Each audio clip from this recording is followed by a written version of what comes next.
Hello everyone, Shri IAS academy में आपका स्वागत है। जैसा कि आप जानते हैं कि श्री आईएएस एकेडमी ने current affairs with prelim booster नाम की सीरीज की शुरुआत की है, जो कि आपकी प्रीलिम से रिलेटेड इंपॉर्टेंट घटनाओं को कवर कराती है। इसमें हम पीआईबी, द हिंदू आदि कई सारे न्यूज़पेपर के साथ साथ कई इंपॉर्टेंट मैगजीन को भी कंपाइल करते हैं। तो आज ये हमारा 15 मई 2021 है। देखते हैं आज कौन सी घटनाएं सबसे ज़्यादा इंपॉर्टेंट रहीं। तो चलिए शुरू करते हैं।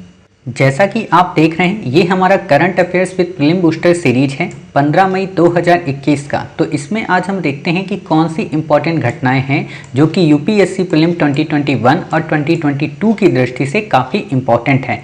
तो हमारा आज इसमें पहला आर्टिकल है इजराइल के संदर्भ में। हम आज कोशिश ये करेंगे कि इजराइल से रिलेटेड जितने भी क्वेश्चन आपके बन सकते हैं इजराइल और पैलेस्टीन को लेकर, उन सभी टॉपिक को हम अपने आज के करंट अफेयर्स में कवर करा देते हैं, ताकि आपको इसके बाद कहीं से भी इजराइल और पैलेस्टीन के मध्य कोई भी नया पॉइंट पढ़ने की ज़रूरत ना पड़े और यूपीएससी जितने भी तरीके से आपसे क्वेश्चन पूछ सके, आप उस हर एक प्रकार के क्वेश्चन को सॉल्व कर सकें। बात यह है क्योंकि आजकल ये करंट में चर्चा में तो बहुत ज़्यादा है, बट यहाँ पे प्रॉब्लम ये आ जाती है कि आपको इस पे क्वेश्चन नहीं समझ में आते कि किस तरीके के क्वेश्चन पूछे जा सकते हैं, विगत वर्षों में यूपीएससी ने कैसे क्वेश्चन पूछे हैं और भविष्य में क्वेश्चन कौन से आने वाले हैं। तो हम आपको यहाँ पे पूरा डिटेल उसको कवर करा देंगे। क्लियर?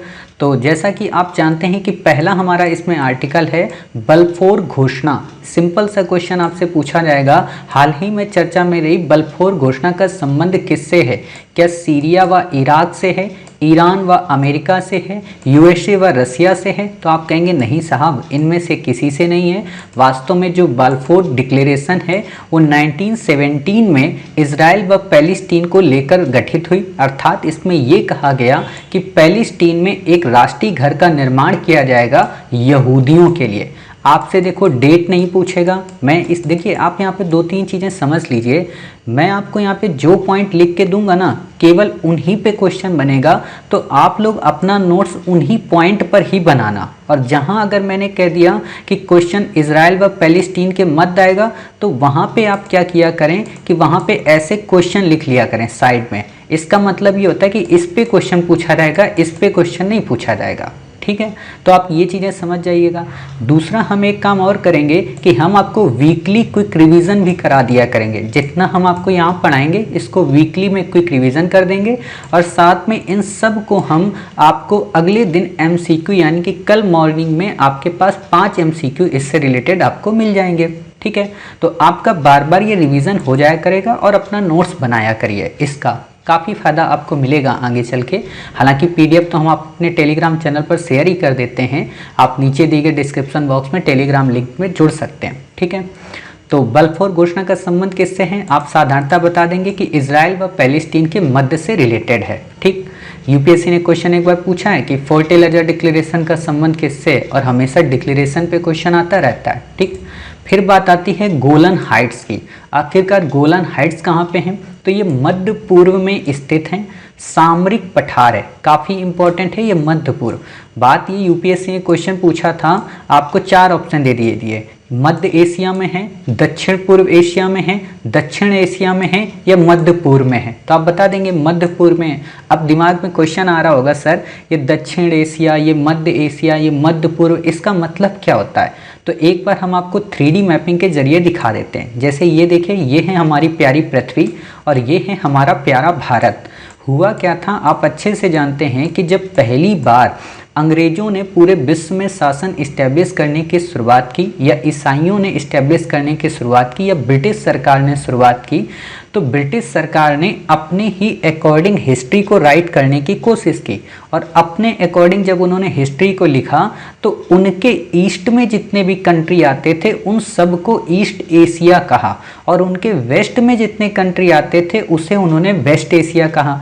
इसीलिए आप देखिएगा कि उन्होंने जो कंपनी इस्टेब्लिश की थी उसका उन्होंने नाम क्या रखा था? उन्होंने उसका नाम रखा था ईस्ट इंडिया। मतलब इस साइड से, यानी कि पूरब की साइड से व्यापार जो करने जाएगी कंपनी, वो ईस्ट इंडिया होगी, और जो पश्चिम में जाएगी वो वेस्ट इंडिया होगी। इसीलिए आप देखना कि पश्चिम के जो कंट्री ये कहलाते हैं कैरिबियन कंट्री, इनको वेस्ट इंडीज़ कहा जाता है। ठीक, क्योंकि ये वेस्ट में है किसके, ब्रिटेन के या ब्रिटिश सरकार के, और ईस्ट में ये कंट्री आते हैं एशिया के, तो ये सब ईस्ट एशिया कंट्री कहलाते हैं। इतनी बातें आप समझ गए। अब दूसरी इंपॉर्टेंट बात कि जब हम रीजन की बात करते हैं तो वास्तव में ये रीजन है एशिया, ठीक है, एशिया ये रीजन है। इस दोनों के बीच में ये पड़ता है मध्य एशिया, जिसमें ये 5 कंट्री आते हैं, तुर्कमेनिस्तान, उज्बेकिस्तान, तजाकिस्तान, किर्गिस्तान और कजाकिस्तान। क्लियर, ये 5 country middle east Asia country से रिलेटेड होते हैं। इतनी बातें आप समझ गए। अब मिडिल ईस्ट का जो पूर्व आता है, ठीक, यानी कि ये मिडिल ईस्ट हो गया, ये पूर्व हो गया। कायदे से शब्दों के अगर क्रम में हम देखें तो इसको पूर्व मध्य कहते हैं, लेकिन वही होता है ना, मध्य को पहले लाते हैं, पूर्व को बाद में लाते हैं। वो हिंदी की शब्दावलियों के हिसाब से माँ पहले आता है, पा बाद में आता है, ठीक। तो इसीलिए इस रीजन को कह दिया जाता है ये मध्य पूर्व का रीजन है। ये रीजन कहलाता है मध्य एशिया का रीजन, ये रीजन कहलाता है एशिया का रीजन, और ये कहलाता है दक्षिण एशिया का रीजन, ठीक है। साउथ ईस्ट एशिया आप हमेशा सुनते होगे ना, आसियान कंट्री जो आते हैं साउथ ईस्ट एशियन कंट्री में आते हैं, ठीक। और ये जो रीजन होता है इधर के जितने भी, वो ईस्ट एशियन कंट्री कहलाते हैं। अब आप समझ गए, यानी कि ये रीजन ईस्ट एशियन, ये साउथ ईस्ट एशियन रीजन, ये एशियन रीजन, ये मध्य एशियन रीजन, और ये मध्य पूर्व, ठीक है। आपसे क्वेश्चन वैसे नहीं पूछेगा, बट आपको लोकेशन के हिसाब से ये चीजें पता हो। दूसरी इंपॉर्टेंट बात है गोलन हाइट्स को। तो एक बार हम आपको गोलन हाइट्स को यहाँ पे दिखा देते हैं ताकि आपको समझ में आ जाए। यूपीएससी ने एक बार क्वेश्चन भी पूछा है कि आखिरकार गोलन हाइट्स है कहाँ पे। तो आप ये देख सकते हैं, ये गोलन हाइट्स है, ठीक है। इस तरीके की पहाड़ियाँ हैं, कहाँ पे हैं अभी हम आपको दिखा देते हैं। किसके मध्य इशू है ये भी दिखा देते हैं। 1967 का आपने वॉर पढ़ा था, जब हमने आपको एडिटोरियल पढ़ा रहा था सुबह मॉर्निंग में, तो वहाँ पे हमने आपको ये सारी चीज़ें कवर कराई थी। तो गोलन हाइट्स में क्या है कि एक पठारी क्षेत्र है और ये इजराइल व सीरिया के मध्य इशू बना हुआ है। यानी कि इजराइल ने 1967 के 6 डे वॉर में कब्जा कर लिया था इस गोलन हाइट्स पर, यानी कि 2/3 भाग पर, और तब से उसका यहाँ पे कब्जा है। सीरिया इसको इशू बना है। सिंपल सा क्वेश्चन पूछा जा सकता है कि गोलन हाइट्स का इशू किन 2 देशों के मध्य है, इजराइल व पैलेस्टीन के, तो आप कहेंगे नहीं। अच्छा, चर्चा में पैलेस्टीन है इसलिए क्वेश्चन पूछा जा सकता है, तो आपको पता होना चाहिए कि नहीं साहब, ये इजराइल व सीरिया के मध्य का इशू है, ठीक है। इतनी बातें समझ गए। फिर आता है 2 स्टेट सोल्यूशन। यूपीएससी ने इस पे क्वेश्चन पूछ रखा है कि आखिरकार 2 स्टेट सोल्यूशन या द्विराज्यीय समाधान किससे रिलेटेड है, इजराइल व पैलेस्टीन के मध्य। सिंपल सा क्वेश्चन पूछेगा कि 2 स्टेट सोल्यूशन का यूएसए रसिया के मध्य है, रसिया व यूक्रेन के मध्य है, इंडिया व पाकिस्तान के मध्य है, चाइना व मंगोलिया के मध्य है, तो आप कहेंगे नहीं साहब, ये इजराइल व पैलेस्टीन के मध्य का संघर्ष है। इतनी बातें समझ। देखो, पैलेस्टीन इंग्लिश में है, फिलिस्तीन हिंदी में है, दोनों एक ही चीज़ें हैं, इसलिए आपको कंफ्यूज नहीं होना है। फिर बात आती है 6 डे वॉर। आपसे सिंपल सा क्वेश्चन पूछा जा सकता है कि 6 डे वॉर का संबंध किससे है, तो इजराइल व पैलेस्टीन के साथ साथ अन्य जो अरब कंट्री थे वहाँ के, जैसे जॉर्डन हो गया, सीरिया हो गया, सऊदी अरब का रीजन हो गया, ईरान हो गया, इनके मध्य जो वॉर हुआ उसे कहा गया 6 डे वॉर। वास्तव में 6 दिन तक चला था, इसीलिए इसे 6 डे वॉर के नाम से जाना जाता है। अब यहाँ पे आप मैप में देख लीजिए एक एक लोकेशन, ताकि आपके दिमाग में बिल्कुल ये बातें छप जाएं। ये दमस्क सीरिया का शहर है, आपको ये याद रखना है। बेरूत लेबनान का शहर है, ये भी आपसे क्वेश्चन पूछा जा सकता है। गोलन हाटी, आप गोलन हाइट्स देख सकते हो, दमस्क यानी कि सीरिया का रीजन और इजराइल के रीजन के मध्य विवाद का क्षेत्र है। तेल अवीव आप यहाँ पे देख सकते हो इजराइल में। वेस्ट बैंक अभी इसी को इशू हुआ था, तेल अवीव अपनी राजधानी इजराइल चेंज करके जेरूसलेम बनाया और इसी को लेकर कंट्रोवर्सी शुरू हो गई थी, ठीक। वेस्ट बैंक आप देख सकते हो डिस्प्यूटेड एरिया है जॉर्डन के मध्य और इजराइल के मध्य, ठीक है। अभी हम ये सारी चीज़ें पढ़ा देंगे आपको, लेकिन आप देख सकते हो कि अच्छा वेस्ट बैंक यहीं पे, और जब आप इतना बड़ा बड़ा देख ले रहे हो ना, तो आपके दिमाग में इमेज बन जा रही है और आप सपने में भी नहीं बोल सकते हो कि अच्छा वेस्ट बैंक कहाँ है। और दूसरी बात क्या है कि आपकी ज्योग्राफी की मैपिंग भी यहाँ पे कवर हो जा रही। फिर आता है गाजा स्ट्रिप। गाजा स्ट्रिप आप देख सकते हो, छोटी सी एक पट्टी है, इशू रहता है यहाँ पे, तो आप ये गाजा स्ट्रिप देख लिए। डेड सी यहीं पे है, जॉर्डन और इजराइल के मध्य, ठीक है। तो आप ये देख सकते हो। इससे ज़्यादा आपसे क्वेश्चन नहीं पूछेगा, ये इजिप्ट इसके पड़ोस में, आपसे नहीं पूछेगा। फिर बात आती हमास क्या है। हमास एक फिलिस्तीनी जिहादी संगठन है। जिहाद का मतलब वही कि इस्लाम को प्रमोट करना रक्त और लौह की नीति के आधार पर, मतलब एक तरीके से हिंसात्मक रवैया अपनाना। और इसे हमास को किसने जिहादी संगठन बताया है? अमेरिका ने। अब आपने हमास तो पढ़ लिया, ये तो सबको पता है, सभी लोग सुन रहे हो, बट आपसे और भी क्वेश्चन पूछे जा सकते हैं कि और कौन कौन से जिहादी ग्रुप हैं, तो वो आपको पता होना चाहिए। यूपीएससी उस पर क्वेश्चन पूछ सकती है। एक तो बहरीन में है अल अस्तर नाम का जिहादी ग्रुप, ठीक है। हिजबुल्लाह हौथी रिबल्स हैं यमन में, ठीक है, ये भी एक तरीके के आतंकी संगठन है। हमास को तो आप जानते हो, हिजबुल्लाह आपको इराक में मिलते हैं। तो आपको ये याद रखते हैं कि हिजबुल्लाह कहाँ के हैं? इराक के हैं। हौथी रिबल कहाँ के? यमन के हैं, ठीक है। कुर्द कहाँ के? सीरिया के हैं। लेबनान में हमास हैं। तो आप ये सारी चीज़ें याद रखना, इससे ज़्यादा आपको यहाँ पे याद रखने की ज़रूरत। अल अस्तर कहाँ पे है? बहरीन में, ठीक। बाकी हम आपको ऐसे ही धीरे धीरे करके बताते रहेंगे तो चीज़ें अपने आप याद आती रहेंगी, ठीक। अब यहाँ पे कुछ कंट्री आप देख लीजिए, ये पाकिस्तान है, ये अफगानिस्तान है, ये हमारा प्यारा भारत है, ये ईरान है। यानी कि ईरान से भारत की सीमा टच नहीं होती। छोटे छोटे क्वेश्चन हैं, आपको पता भी रहता है, बट फिर भी यहाँ बताना ज़रूरी है, ठीक है। चाबहार पोर्ट इंडिया का यहीं पे है, ठीक है। इतनी बातें आप समझ गए। फिर यहाँ पे आता है क्या? ये आपका रेड सी का रीजन और ये आपका पर्सियन गल्फ। हम अभी इन सब को यहाँ पे कवर करा देंगे ताकि आपको चीज़ें अच्छे से याद हो सकें, ठीक है। ये आप जॉर्डन देख रहे हो, जॉर्डन की सीमा भूमध्य सागर से नहीं लगती। यूपीएससी ने लगभग 4 से 5 बार क्वेश्चन पूछा है, क्या जॉर्डन की सीमा भूमध्य सागर से लगती है? तो नहीं साहब, जॉर्डन की सीमा भूमध्य सागर से नहीं लगती है। आप ऐसे भी यहाँ पे देख सकते हो, आपको और अच्छे से चीज़ें क्लियर हो जाएंगी। ये देखिए इस जगह पे, ये आप जॉर्डन को देख सकते हैं, ठीक है।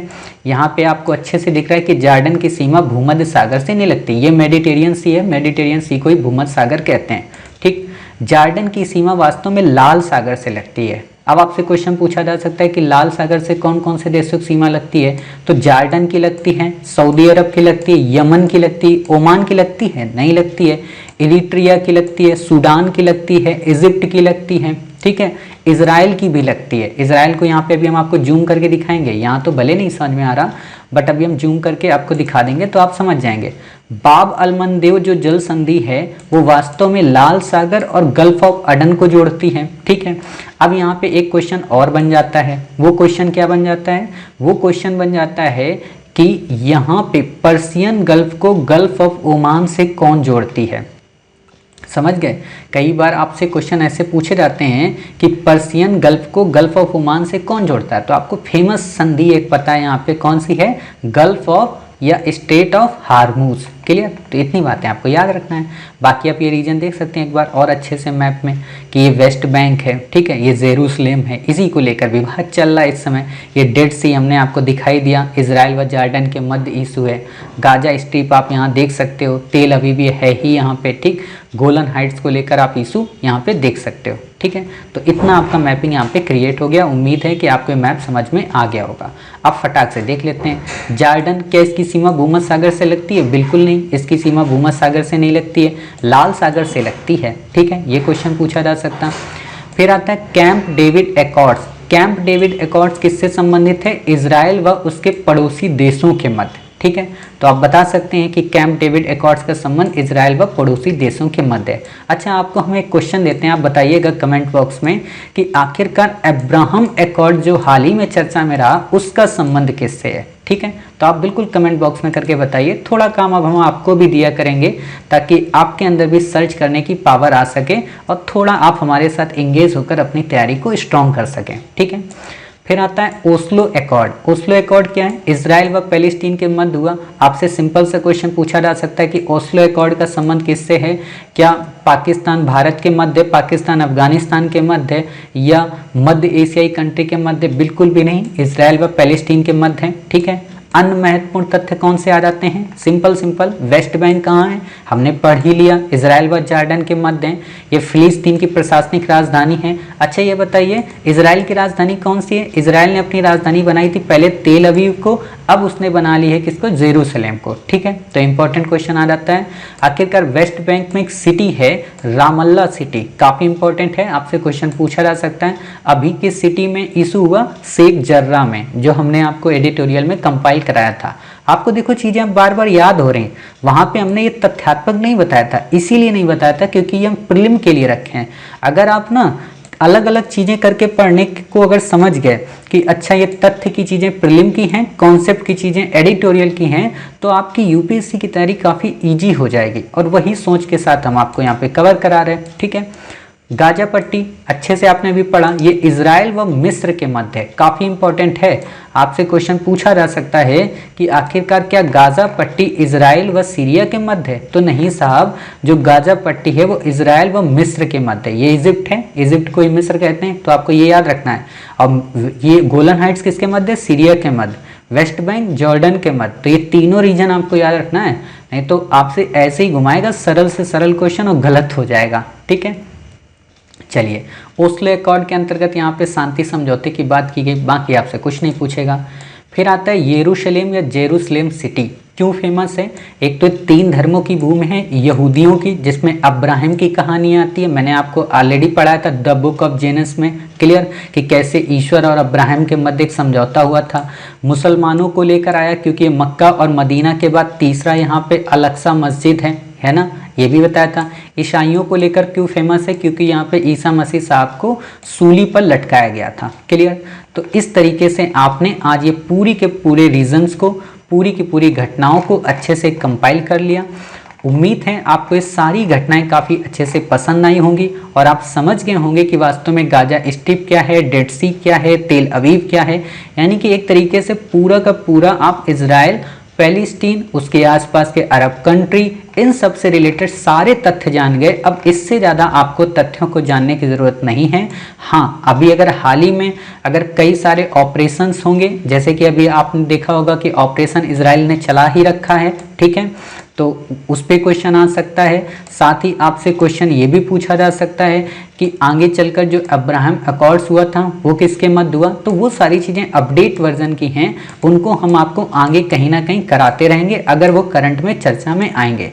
बट हमने आपसे कह दिया कि आप हमें कमेंट बॉक्स में ये चीज़ें बता सकते हैं, अब्राहम अकॉर्ड के बारे में बता सकते हैं, और साथ ही हाल ही में इजराइल ने जो विश्व के अन्य देशों पर एक तरीके से अटैक कर रखा है, तो वो किस ऑपरेशन के तहत उसने किया है। ठीक है, तो आपको पता होना चाहिए कि ऑपरेशन गार्जियन, आगे क्या है, वॉल। ठीक है, तो आप वो देख सकते हैं। चलिए, उम्मीद है आपको क्लास पसंद आई होगी। मिलते हैं अपने कल कुछ नए आर्टिकल के साथ, तब तक अपना ख्याल रखिए और स्वस्थ रहिए।